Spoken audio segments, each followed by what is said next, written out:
हमारे हैं। तो सबसे पहले एक बात मैं बोलना चाहूँगा जी, जो अखिलेश यादव है ना, खुद अपने पिताजी के नहीं है।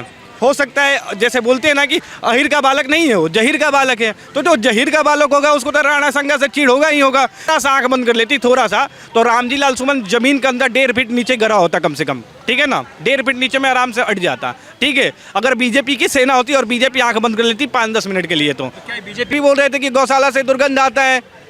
अखिलेश यादव तो ये भी बोल रहे थे। अखिलेश यादव के पिताजी तो वही हैं जो मुलायम सिंह यादव, जो कहते हैं मुलायम सिंह हैं जी। मेरा नाम रवि रंजन है। आगरा में बहुत बड़ा प्रदर्शन हुआ, उसमें वो अपनी ताकत दिखा रहे थे, बोल रहे थे कि माफ़ी मांग ले रामजी लाल सुमन, लेकिन वो माफ़ी मांगने की राजी नहीं है। वो बोले कि हमने गलत क्या बोला है। आप क्या कहेंगे इस पर? सबसे पहली बात, अभी जो अखिलेश यादव जिनकी पार्टी है समाजवादी पार्टी, और उसी समाजवादी पार्टी के नेता है रामजी लाल सुमन, ठीक है। तो सबसे पहले तो पार्टी के जो मुखिया होते हैं उनको आगे आना चाहिए और उनको माफ़ी मांगना चाहिए था सबसे पहली, ठीक है ना। दूसरी बात ये है कि जिसने राणा संगा को गद्दार बताया, ठीक है, उनको ये पता होना चाहिए कि राणा संगा आखिर कौन है। राणा संगा वही है जो हिंद स्वराज को बचाने के लिए, जो हिंदुत्व के लिए लड़ाई लड़े। उनके बारे में ज्ञान इनको था नहीं, इन्होंने कुछ भी बरबोलेपन में बोल दिया वोट के लिए, समाजवादी पार्टी के वोट बैंक के लिए, ठीक है। तो यहाँ पे रामजी लाल सुमन थे गलत। अब वहाँ पे बात आती है कि माफ़ी मांगना चाहिए इनको।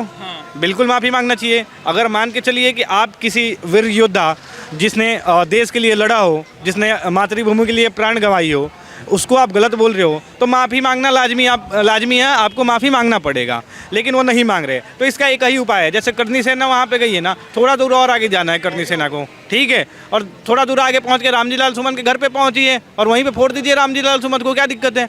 वैसे लोगों को फोड़ने से कोई दिक्कत नहीं है। जब संविधान खतरे में आ जाता है ना, सुरक्षा मांगने लग जाते हैं, और बीजेपी सुरक्षा भी देती है।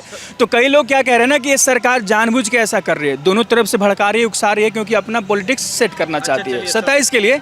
संविधान की बात करते हैं ना, चलिए संविधान की बात करती है, तो संविधान के कौन से पेज में ये लिखा है कि इस देश के वीर योद्धाओं के खिलाफ गलत टिप्पणी करो? कौन से संविधान के कौन से पेज में लिखा है, कौन से पेज नंबर में लिखा है? बताए हमको रामजी लाल सुमन, ठीक है ना।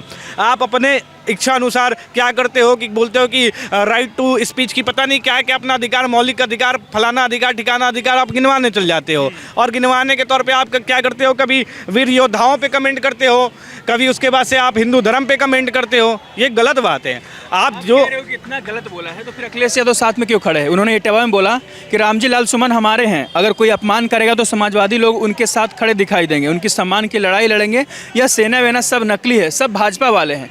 क्या करनी सेना जो प्रदर्शन कर रही थी, क्या भाजपा वाले थे सब? सबसे पहली बात कि जो बोल रहे हैं अखिलेश यादव कि रामजी लाल सुमन हमारे हैं, तो सबसे पहले एक बात मैं बोलना चाहूँगा जी, जो अखिलेश यादव है ना, खुद अपने पिताजी के नहीं है।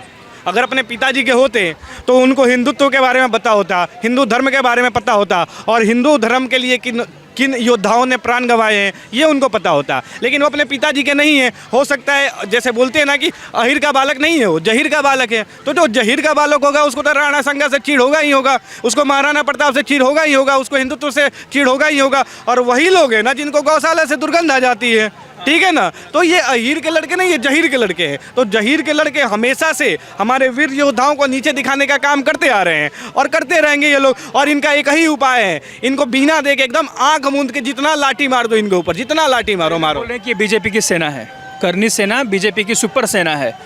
अगर बीजेपी हिटलर से तुलना भी कर रहे हैं, जैसे हिटलर तानाशाही कर रहा था वैसे एक सेना वो बनाया था, उसी तरीके से बीजेपी एक बाहर सेना बनाई है, करनी सेना। सबसे पहली बात, अगर करनी सेना बीजेपी की सेना होती तो ये जो लोकसभा चुनाव में जो अखिलेश यादव 35 और 37 सीट जीत के बैठे हैं ना लोकसभा चुनाव में, वो सीट नहीं जीत पाते, पहली बात। और दूसरी बात, एक चीज़ की करनी सेना जो है, करनी सेना तो आंदोलन कर रही है, लेकिन उसके साथ सर्व हिंदू समाज है, उसमें ब्राह्मण भी है, उसमें गुज्जर भी है, उसमें जाट भी है। सब लोग मिलकर अपने वीर योद्धाओं के लिए लड़ाई लड़ रहे हैं, आंदोलन कर रहे हैं, ठीक है। आप एक बात बताइए, ये जो वीर संगा की जो बात कर रहे हैं, तो जो राणा संगा थे, तो राणा संगा तो ऐसा नहीं था कि उन्होंने सिर्फ अपने राजपूतों के लिए युद्ध लड़ा, वो तो मातृभूमि के लिए युद्ध लड़े ना। तो जब मातृभूमि के लिए युद्ध लड़े तो हर एक हिंदवासी का कर्तव्य बनता है कि उनके अपमान का बदला रामजी लाल सुमन से ले।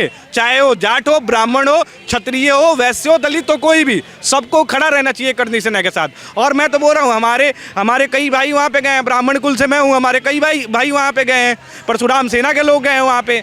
तो ये चीज़ यही सही है, हिंदुत्व के लिए सबसे बढ़िया उदाहरण यही है कि आप एकत्रित रहिए, तभी ऐसे नेता कुछ नहीं बोल के जाएंगे। बीजेपी की सेना है, बीजेपी जानबूझ के करवा रही है ऐसे, समाजवादी पार्टी के नेता है इसलिए।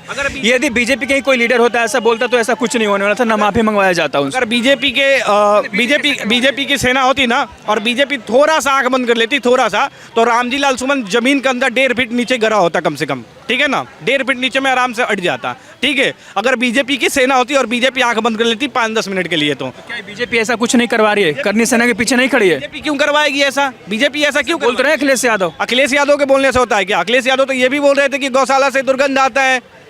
अखिलेश यादव तो ये भी बोल रहे थे, अखिलेश यादव के पिताजी तो वही हैं जो मुलायम सिंह यादव, जो कहते हैं हम मुलायम सिंह हैं।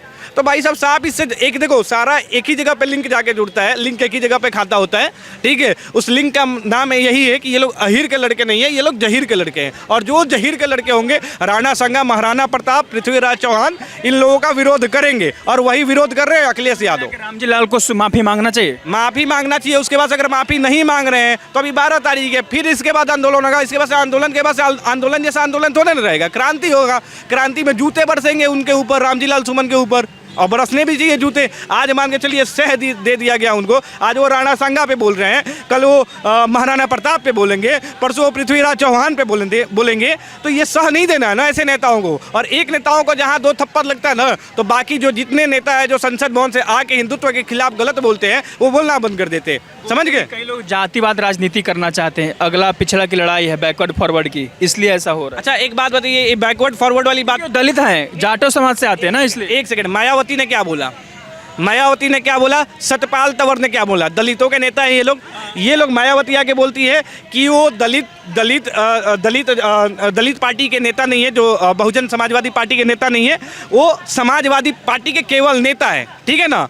तो यहाँ पे तो उन्होंने साफ बोल दिया, मायावती ने तो साफ बोल दिया कि ये दलित वाला यहाँ पे कार्ड नहीं चलेगा। सतपाल तंवर आके बोलता है कि राणा संगा सिर्फ राजपूतों के लिए उन्होंने बलिदान नहीं दिया है अपना, उन्होंने बलिदान इस देश के जनता के लिए दिया है, इस मातृभूमि के लिए दिया है, उन्होंने साफ बोला है सतपाल तंवर ने। इसको भी समझा लीजिए आप लोग। अखिलेश नहीं है ना, वो तो अखिलेश यादव है ना।